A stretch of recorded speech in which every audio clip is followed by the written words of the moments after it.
Bismillahirrahmanirrahim. Assalamualaikum warahmatullahi wabarakatuh. Alhamdulillahi rabbil alamin. Wassalatu wassalamu ala ashrafil anbiya'i wal mursalin wa ala alihi wa ashabihi ajma'in. Hadirin yang dirahmati Allah, pada kesempatan hari ini kita akan baca Al-Mabhatsus Tsamin At-Tayammumu. Silakan. Bab tentang tayammum. Teman-teman perlu diperhatikan, namanya itu tayammum. M-nya 2, bukan 1. Maka kalau teman-teman membahasakan atau sedang mengajarkan masalah ini kepada orang lain, kalimatnya tidak boleh salah. Apa yang benar? Tayammum, bukan tayamum. Bukan juga ala-ala bugis sedikit, tayamun. Nah, yang benar apa? Tayammum. Silakan. Bab tentang tayammum. Secara etimologi atau bahasa, kata tayammum berarti maksud. Sedangkan menurut syariat, pengertian tayammum adalah beribadah kepada Allah dengan menggunakan debu yang bersih untuk mengusap wajah, tangan, dengan niat menghilangkan hadas bagi yang tidak mendapatkan air atau tidak bisa mempergunakannya. A. Hukum tayammum. Tayammum ini telah disyariatkan melalui Al-Quran dan As-Sunnah dan ijma' ulama. Adapun Al-Quran adalah firman Allah Subhanahu wa Ta'ala pada surat Al-Maidah ayat 6 yang artinya, saya bacakan dulu. Di situ tertulis ya. Kata Allah Ta'ala, wa in kuntum marda aw ala safarin aw jaa ahadum minkum minal ghaiti aw lamastumun nisa falam tajidu ma'a fatayammamu sa'idan tayyiba famsahu biwujuhikum wa aydikum min ma yuridullahu liyaj'ala 'alaikum min haraj walakin yuridu liyutahhirakum waliyutimma ni'matahu 'alaikum la'allakum tashkurun. Dan jika kalian sakit atau dalam perjalanan atau kembali dari tempat buang air atau WC atau menyentuh perempuan, lalu kalian tidak memperoleh air, bertayammumlah dengan tanah yang baik atau bersih. Sapulah wajah kalian dan tangan kalian dengan tanah itu. Allah tidak hendak menyulitkan kalian, tetapi Dia hendak membersihkan kalian dan menyempurnakan nikmat-Nya bagi kalian supaya kalian bersyukur. Di situ tadi ada perkataan atau kalian menyentuh wanita, betul? Sebagian ulama ada yang mengatakan menyentuh wanita itu kalau lamnya pendek. Kalau lamastum itu menyentuh. Tapi kalau lamastum, di situ panjang atau pendek? Bacanya apa? Lamastum. Karena lamnya panjang, maka itu menyetubuhi. Menyetubuhi. Bukan cuma sekedar menyentuh. Menyetubuhi. Istri berarti.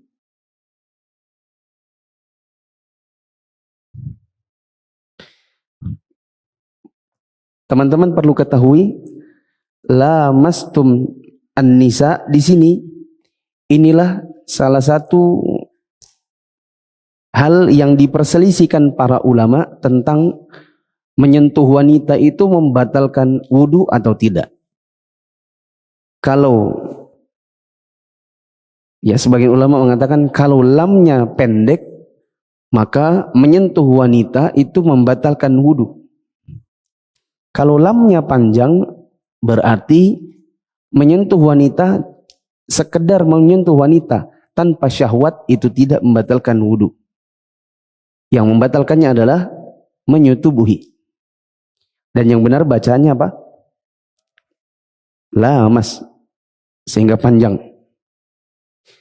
Ya, jadi wallahu alam, menyentuh wanita yang membatalkan wudu adalah yang menyentuhnya dengan syahwat. Menyentuhnya dengan syahwat. termasuk menyentuh istri dengan syahwat. Apalagi menyentuh istri orang dengan syahwat. Adapun menyentuh istri orang sengaja tanpa syahwat tetap dosa.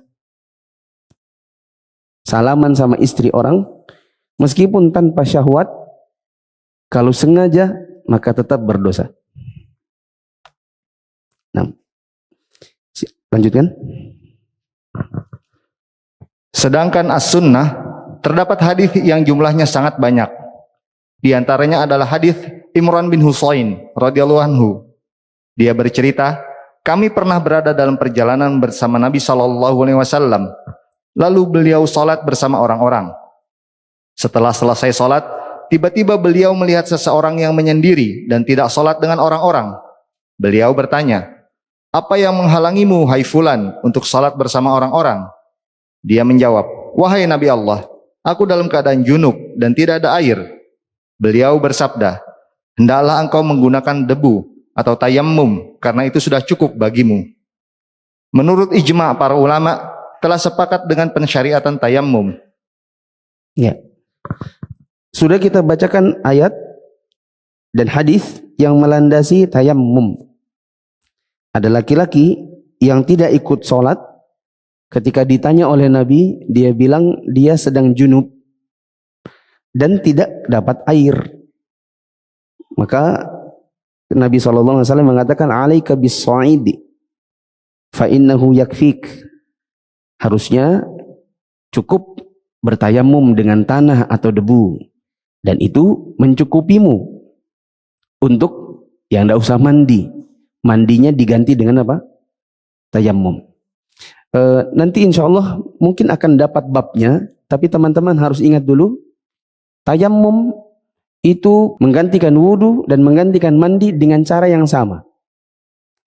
Kalau ada orang tidak sanggup wudu, maka dia tayamum. Kalau ada orang tidak sanggup mandi, maka dia tayamum. Nah, tayamum untuk mengganti wudu maupun mandi, caranya sama persis. Oke? Selanjutnya. Kaum muslimin bisa bersuci dengan dua cara. Bersuci dengan air dan bersuci dengan debu. Kalau yang dengan air ada dua. Satu apa? Bersuci yang pakai air ada dua. Satu apa? Wudu. Satunya lagi mandi. Adapun yang dengan tanah, tayammum. Lanjut. Dan bersuci dengan debu, tayammum, bagi yang tidak mendapatkan air atau tidak bisa menggunakan air. Bagi yang mendapatkan air atau mampu menggunakan air, dia wajib bersuci dengan menggunakan air. Bagi yang tidak boleh menggunakan air atau tidak mendapatkannya, dia boleh menggantinya dengan tayammum, dan ia masih tetap diperbolehkan tayammum sampai ada air. Demikian menurut pendapat yang sahih. Tayammum wajib dilakukan atas apa-apa yang mewajibkan bersuci dengan air, dan disunnahkan atas apa-apa yang disunnahkan dalam bersuci dengan air. Yang benar adalah jika seorang muslim tidak mungkin menggunakan air karena suatu alasan atau tidak mendapatkan air, dia boleh bertayammum kapan saja sampai dia mendapatkan air kembali. Tayammum ini boleh juga dia lakukan pada saat melakukan sesuatu yang membatalkan wudu, atau karena sesuatu yang mengharuskan mandi. Diperbolehkan pula bertayammum dengan satu tayammum untuk menghilangkan seluruh hadas besar dan kecil jika dia memang meniatinya. Poin B. Siapa saja yang boleh bertayammum? Tayammum disyariatkan bagi orang yang melakukan suatu hal yang dapat membatalkan wudu atau sesuatu yang mengharuskannya wajib mandi. Baik ketika sedang berada di tempat atau tidak berpergian, maupun sedang dalam perjalanan, jika terdapat salah satu dari beberapa sebab berikut ini. Iya. Dari paragraf yang panjang tadi, berikut ini adalah rinciannya. Apa sebab orang boleh tayammum? Dengan kata lain, kapan kita boleh tayammum? Kapan saja? Satu. Yang pertama adalah jika dia tidak mendapatkan air. Yang pertama, tidak punya air. Contoh kemarau, Cuma kalau di Balikpapan insya Allah enggak lah. Tapi anggap saja, tulis saja di situ, kemarau.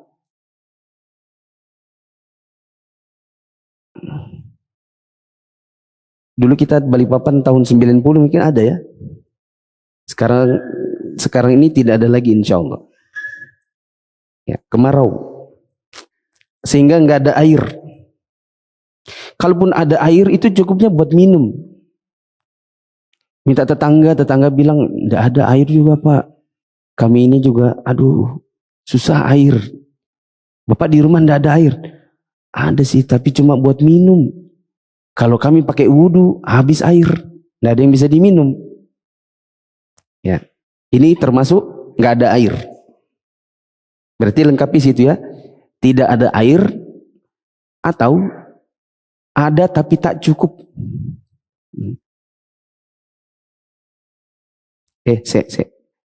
Ternyata nomor 2 sudah ada. Ternyata nomor 2-nya itu dia. Kecepatan saya. Pokoknya nggak ada air ya. Apa dalilnya? Hal itu didasarkan pada firman Allah Subhanahu wa taala, Falam tajidu ma'a fatayammamu sa'idan thayyiba. lalu kalian tidak memperoleh air, maka bertayammumlah dengan tanah yang baik atau bersih. Al-Maidah ayat 6. Juga didasarkan pada hadis Imran bin Husain radhiyallahu anhu, Alaika bis-sa'idi fa innahu yakfik. hendaklah engkau menggunakan debu atau tayammum karena itu sudah cukup bagimu. Yang kedua adalah jika dia tidak mendapatkan air yang cukup untuk berwudu atau mandi, dia boleh berwudu dengan air yang didapatnya itu atau mandi jika dia dalam keadaan junub. Kemudian diikuti dengan tayammum untuk bagian-bagian yang tidak terkena air. Hal itu didasarkan pada firman Allah Subhanahu wa taala, Fattakullah mastata'tum. maka bertakwalah kamu kepada Allah menurut kesanggupanmu. At-Taghabun ayat 16. Juga didasarkan pada sabda Rasulullah sallallahu alaihi wasallam, Idza amartukum bi amrin fa'tu minhu mastata'tum. jika aku perintahkan kalian melakukan sesuatu, kerjakanlah sesuai dengan kemampuan kalian. Ya.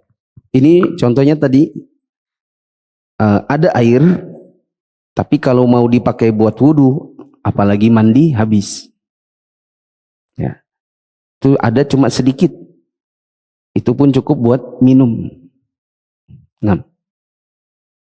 Ketiga, Yang ketiga, jika air dalam keadaan benar-benar dingin yang dapat menimbulkan bahaya bagi penggunanya, dengan syarat tidak mampu menghangatkannya. ya. Yang ketiga adalah ada air banyak, tapi kalau digunakan bisa memudaratkan diri sendiri. Ya. Misalnya karena dingin sekali. Di sini ditulis idza kana al-ma'u syadidal burudah. Kalau airnya itu terlalu dingin. Anggap saja minus gitu. Ya, ada nggak air minus? 0 deh, 0 derajat gitu. Kalau 0 derajat es batu ya. Ya pokoknya terlalu dingin. Dan kalau kita pakai kita takut ya nanti bisa timbul mudarat. Tadi disebutkan dengan syarat, apa katanya? Dengan syarat?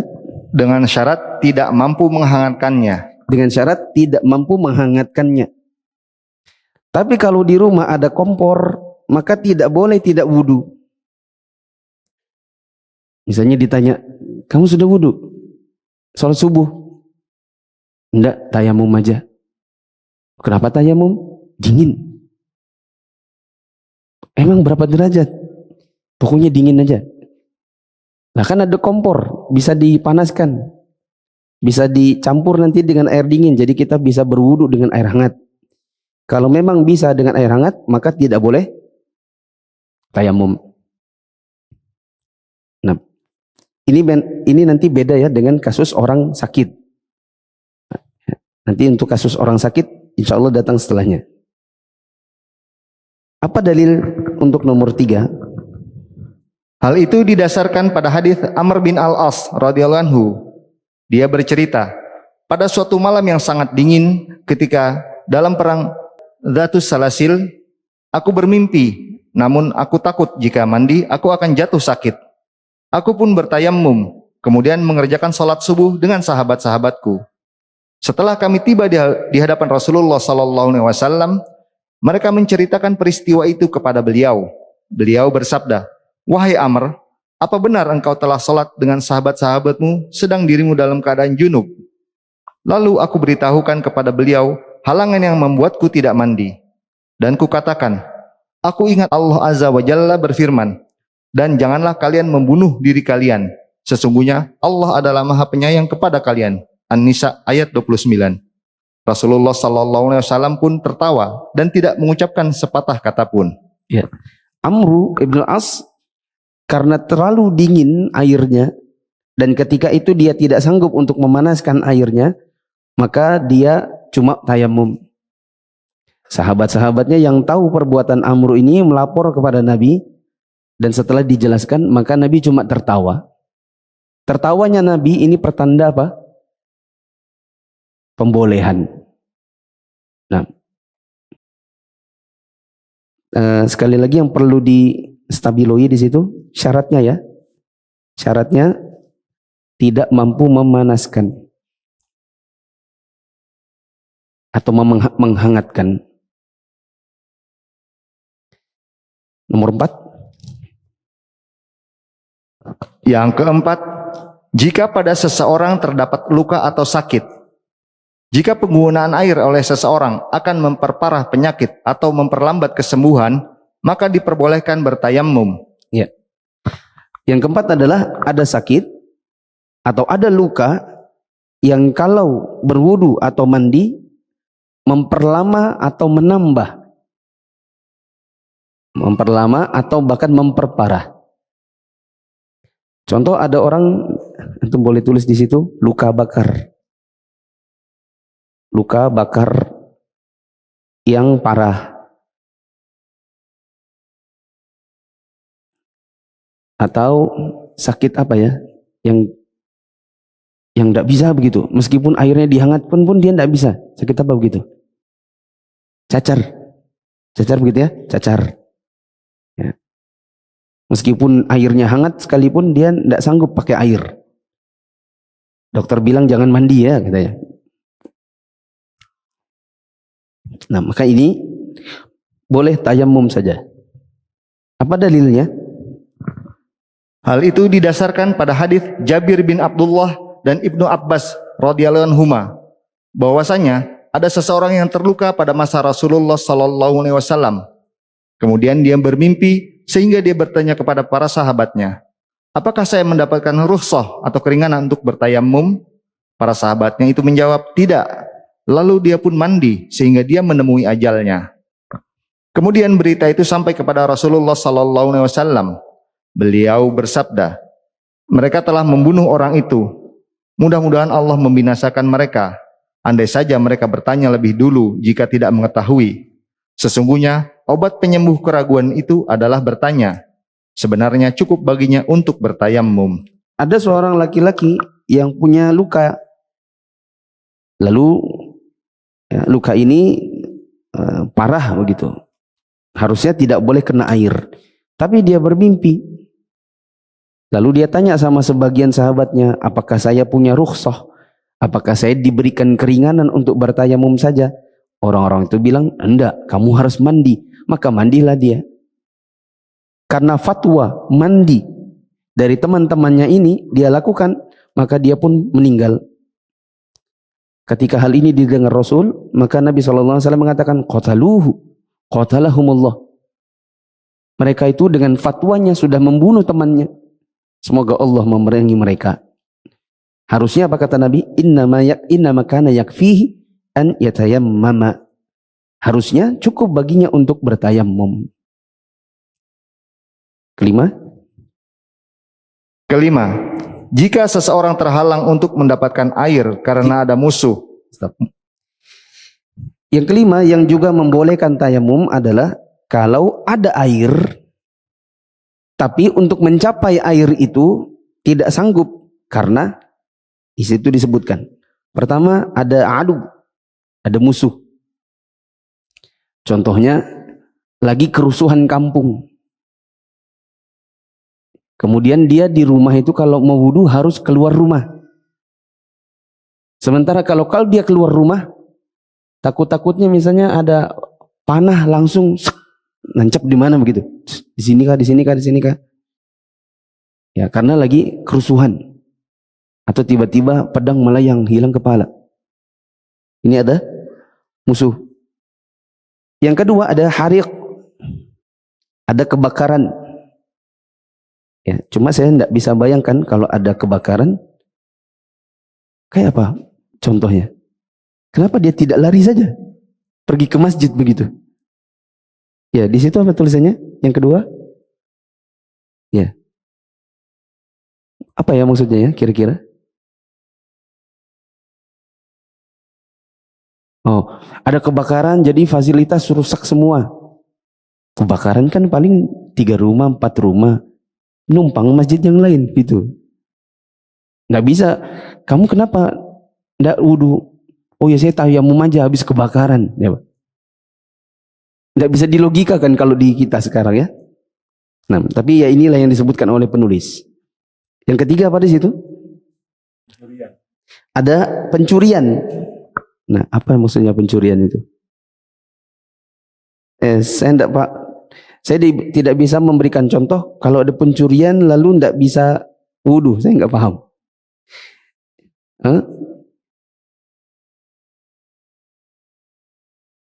Pas dia keluar rumah, di rumahnya ada yang curi, dicuri gentongnya begitu, tandonnya habis gitu kan. Pergi ke masjid. Ya, enggak bisa saya logikakan ya. Kalau di kita sekarang di Balikpapan, rumah antum kecurian, terus antum beralasan dengan kecurian antum hayat tayamum. Nggak bisa dilogikakan. Minta air sama tetangga kan bisa. Gitu. Yang seterusnya, khaufa ala nafsi. Dia takut ada bahaya yang menimpa dirinya. Ya, contohnya yang tadi itu, misalnya di rumahnya, kalau mau wudu harus ke sumur di belakang rumah. Terus lagi ada kerusuhan kampung, dia takut, ya kan? Atau ada di kampung ada harimau lepas begitu. Ada harimau. WA grup kampung situ bilang jangan ada yang keluar rumah. Harimaunya belum tertangkap. Nah, takutnya kalau pergi wudu di luar dimakan harimau. Ya cuma kan di dalam rumah biasanya kan ada air galon gitu kan. Nah, tapi ya anggap saja begitu. Ya. Oh, saya dapat dapat contohnya. Ada harimau lepas dan orang ini terpaksa manjat pohon kelapa karena si harimaunya tidak bisa naik pohon kelapa.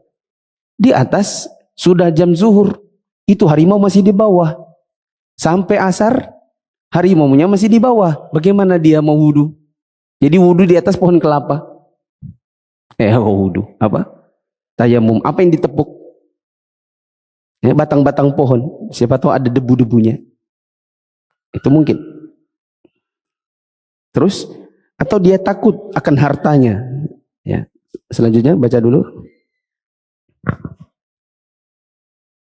Harta dan kehormatannya.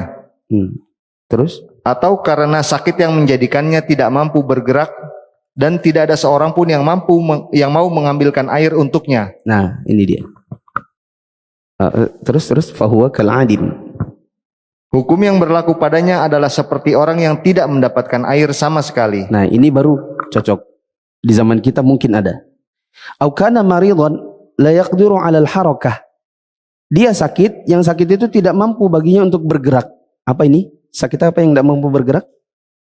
Lumpuh. Stroke. Ya. Intinya tidak bisa bergerak. Tunggu dulu. Apa katanya di situ? Wala yajidu man yanawaluhul ma. Dan dia tidak ada orang yang bisa membantunya untuk mengambilkan air. Contoh orang ini di rumah pondokan sebatang kara. Ya, dia kena stroke misalnya.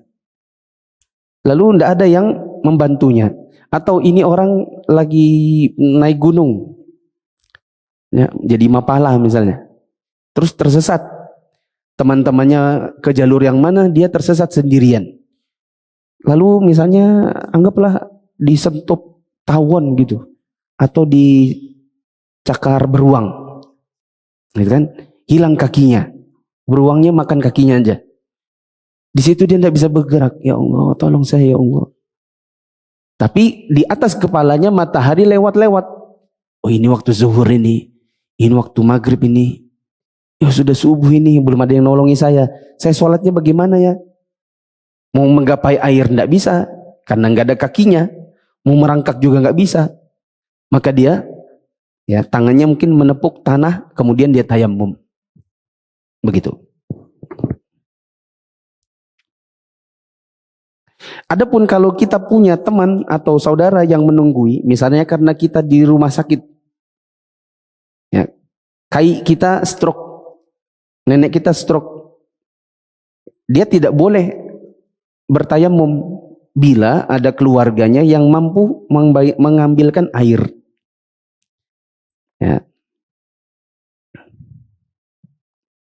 Maka dia tidak boleh bertayamum karena ada keluarga yang mampu mengambilkan air. Caranya, ambilkan air dalam baskom dari kamar mandinya rumah sakit, bawakan keranjang, lalu wudukan. Tidak boleh ditayamumkan. Kalau dibilang aku tayamum aja, loh, nenek sakitnya stroke, bukan luka bakar, bukan demam, jadi harus wudu. Tidak bisa aku wudu, sini diwudukan. Bagaimana cara mewudukan orang? Nanti insya Allah akan datang babnya di bab sholat bagi orang sakit. Ya kira-kira mungkin 5 bulan lagi lah baru ketemu bab itu. Karena masih jauh di sini ya. Nah, insya Allah. Terakhir, yang keenam. Keenam, jika seseorang khawatir kehausan atau mati, dia boleh tetap menahan atau menyimpan air dan bertayamum. Ya, mungkin ini yang nomor 6 yang saya contohkan dari awal-awal. Ada air, tapi kalau dipakai buat wudu habis, tidak bisa diminum, ya, dan dia bisa meninggal karenanya. Selanjutnya, Ibnu Munzir mengatakan, kalangan ulama sepakat bahwa seseorang musafir jika bersamanya terdapat air, tetapi dia takut jika air digunakan dia akan kehausan, airnya itu boleh tetap disediakan sebagai minuman. Dan untuk bersuci cukup dengan bertayamum. ya, tapi ini mungkin dalam kondisi misalnya ke gunungan. Ya, adapun safar-safar kita di hari-hari ini, naik bis, naik klotok, naik kapal, naik pesawat, itu insya Allah tidak kehabisan air. Ya, insya Allah tidak kehabisan air. Kecuali nih. Siapa yang bisa kasih contoh kecualinya? Safar yang kayak apa itu? Saya ada kasih hadiah parfum. Safar di hari-hari ini yang bisa tayamum padahal air melimpah. Coba. Kasih contohnya yang betul, ya Pak. Safar keluar kota naik bis. Melintas di kawasan hutan di Sumatera. Bisnya mogok. Loh, kalau mogok enak dong turun ke bawah. Hah? Di hutan gak ada persediaan air. Minta orang-orang situ, gak ada orang-orang. Saya nggak mau rugi juga.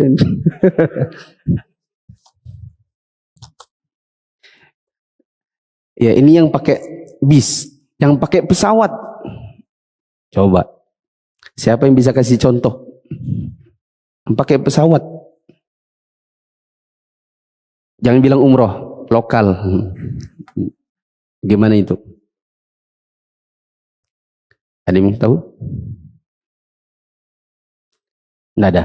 Begini, antum flight paling pagi, tapi belum azan subuh. Belum azan subuh. Azan subuhnya misalnya jam 5.10. Itu flight antum sudah boarding 4:30. Ya kan? Kalau menunggu sampai di kotanya, maksudnya menunggu sampai di Jakarta misalnya, sudah pagi, sudah habis. Kalau antum sholat subuh di Bandara Balikpapan padahal belum azan subuh, maka sholat antum sah atau tidak? Tidak sah karena belum masuk waktunya. Antum sudah boarding. Jadi harus sholat di pesawat. Waktu antum mau wudhu, pramugarinya bilang, Bapak mau kemana? Saya mau ke WC. Nggak boleh wudhu ya Pak? Ya, tapi saya mau sholat Mbak, saya belum wudhu. Tapi dilarang wudhu. Karena nanti kalau basah, becek, orang terpleset. Peraturan maskapai kami tidak boleh wudhu. Maka antum boleh tayamum. Paham? Tapi kalau azannya jam 5.10, boardingnya jam 5.20, maka antum bisa sholat di ruang tunggu. Atau itu apa? Wudhu. Begitu. Atau kalaupun kejadian yang sama, sebelum boarding, antum wudhu dulu. Kata orang Balikpapan apa? Wudhu memang sudah. Baru naik pesawat. Begitu. Begitu duduk, yakin ini sholat subuh, sholat. Begitu. Kesimpulan? Kesimpulannya, tayamum disyariatkan apabila ada alasan yang menghalangi penggunaan air, baik itu karena ketiadaan air atau karena adanya bahaya akibat penggunaannya. Ya. Dan tadi sudah dirincikan nomor 1 sampai 6. Tambahkan ini dari saya, ada keadaan ke-7. Di situ hanya 6, tambahkan ke-7. Yang bolehkan tayamum adalah ada air tapi harus dibeli dengan harga yang terlalu mahal. Ada air tapi harus dibeli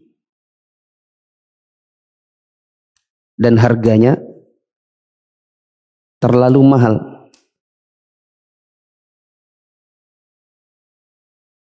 Untuk kita. Kalau mahal buat kita, belum tentu buat orang lain. Contoh, ada air 1 botol 100.000. Bagi sebagian orang, aduh 100.000 1 botol cuma dapat 500 mili. Bagi dia ini bisa memudorotkan saya kalau begini terus. Maka itu boleh tayamum. Tapi kalau dia miliarder, maka dia harus beli. Ya, anggap saja musim itu sangat susah air. Dan ada orang jual 1 galon 1 juta. Orangnya miliarder. 1 juta mah lewat. Ya kan? Maka dia wajib beli. Tapi buat sebagian orang yang gajinya cuma misalnya 1,5 1 bulan.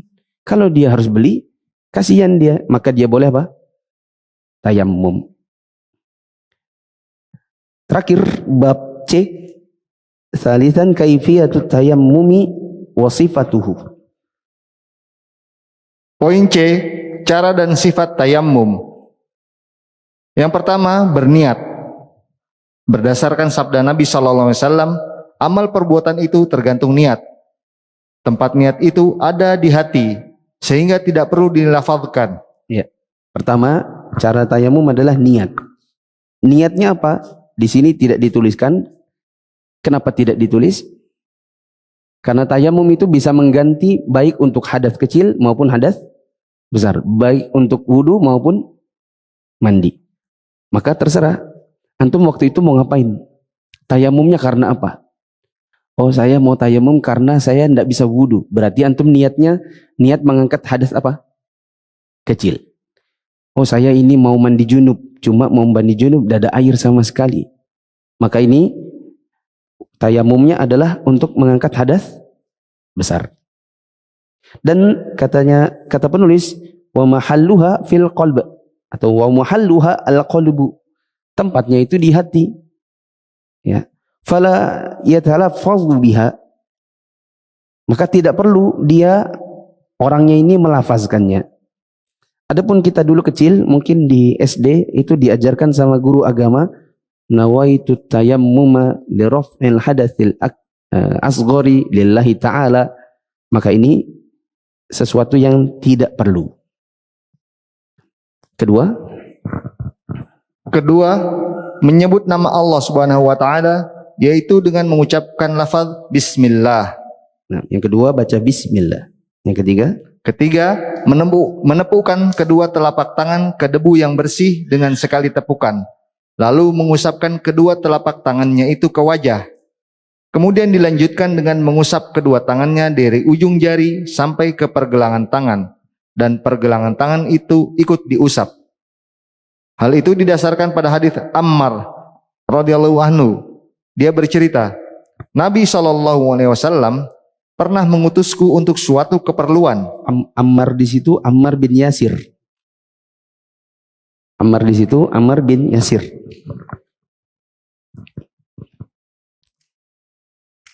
Karena hadis Ammar ini hadis yang mungkin sangat masyhur. Apa katanya? Nabi SAW pernah mengutusku untuk suatu keperluan.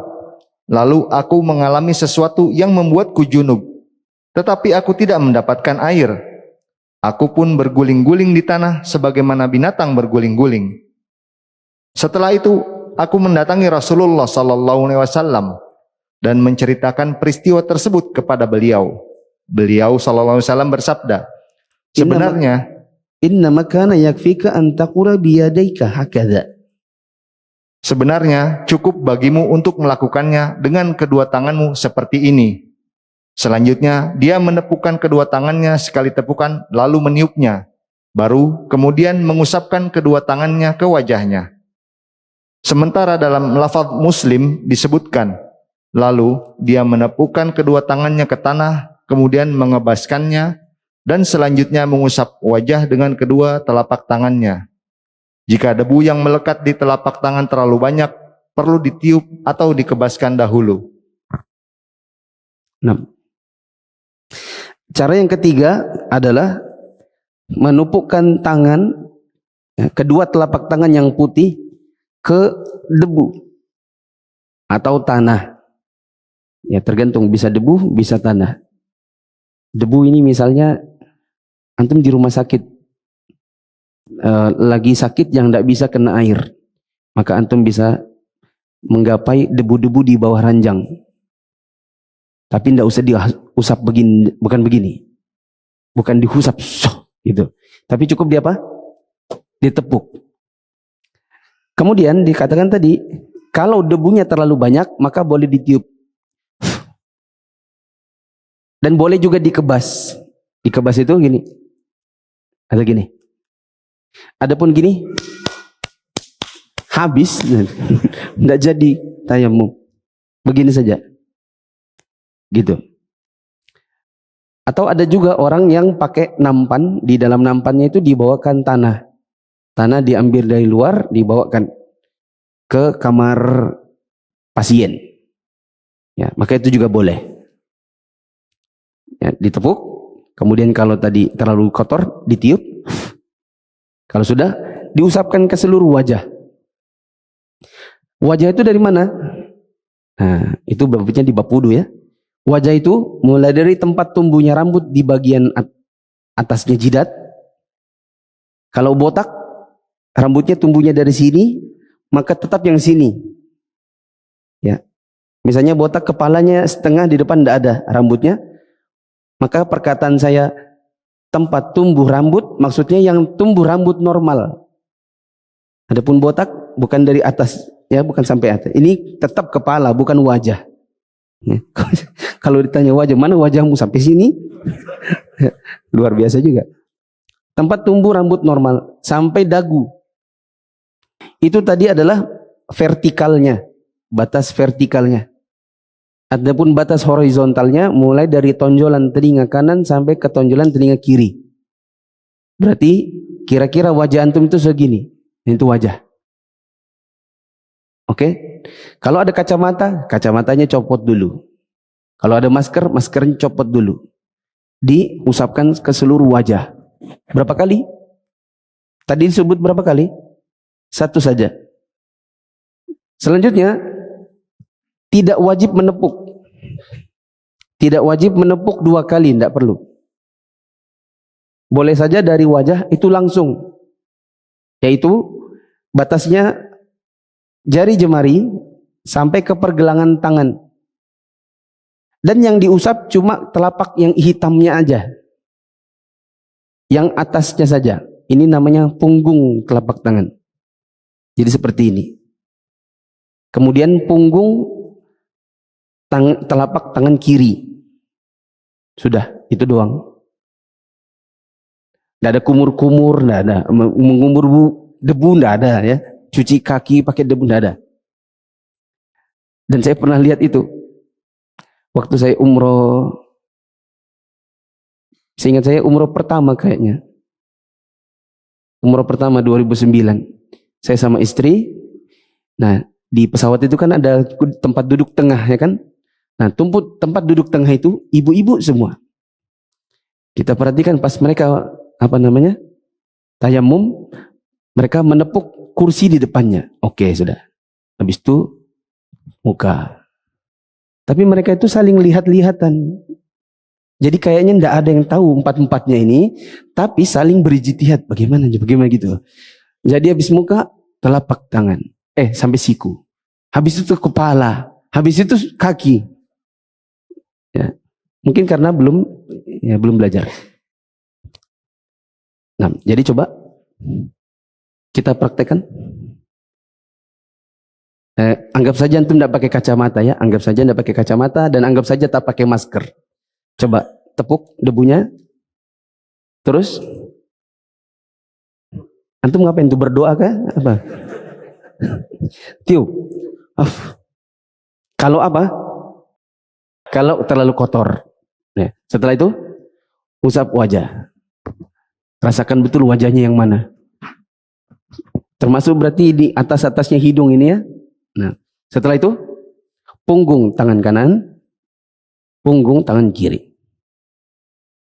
Itulah tayamum baik pengganti wudu maupun pengganti mandi.